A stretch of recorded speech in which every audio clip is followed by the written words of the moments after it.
O ano de 2020 deve contar aí com a persistência da concentração de renda e compressão da classe média no Brasil. Dado que ciclos econômicos têm um evidente impacto em indicadores sociais, especialmente relacionados à pobreza, o agravamento da crise social promete ser bastante severo este ano no Brasil.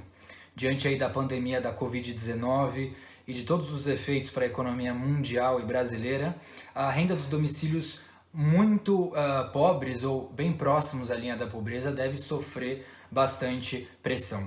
Por mais que durante a paralisação econômica ocorra aí uma forçada poupança das famílias, a elevada taxa de informalidade do mercado de trabalho brasileiro, tradicionalmente associado aí a baixos salários, deve gerar um choque negativo sobre o rendimento familiar. Em 2020, as classes mais baixas devem ser infladas e a classe média encolhida.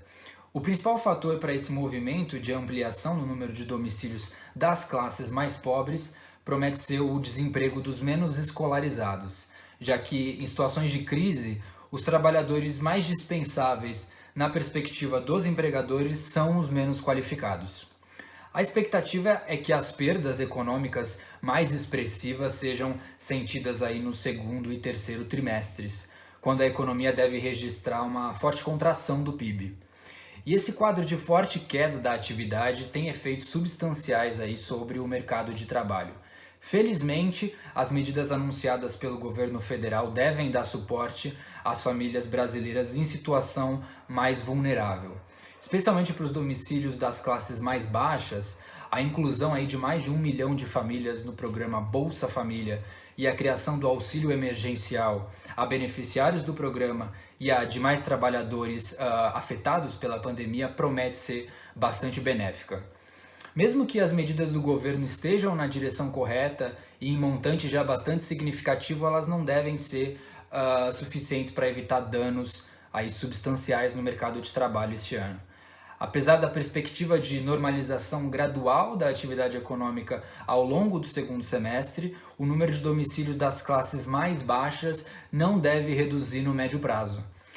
Diante aí dos danos causados a segmentos mais vulneráveis, como as pequenas e médias empresas e os trabalhadores informais, a mobilidade no Brasil deve ser bastante lenta nos próximos anos, acompanhando aí um fenômeno típico de países com elevada desigualdade de renda. O maior entrave no Brasil ao crescimento da renda dos estratos sociais mais pobres é, sem dúvida, a educação não revertida em produtividade. A baixa qualificação da população economicamente ativa deve impedir aí a geração de empregos melhores e o aumento do padrão de vida no Brasil. Ou seja, a recessão econômica esperada para 2020, ela reforça a tese de que é preciso ter uma agenda que enfrente de forma eficiente a questão do desemprego no Brasil, aliada aí a políticas de combate à desigualdade que vão além da renda. A gente sabe que o ingresso no mercado de trabalho é o principal meio de redução da pobreza, mas ele não é a condição suficiente para superar.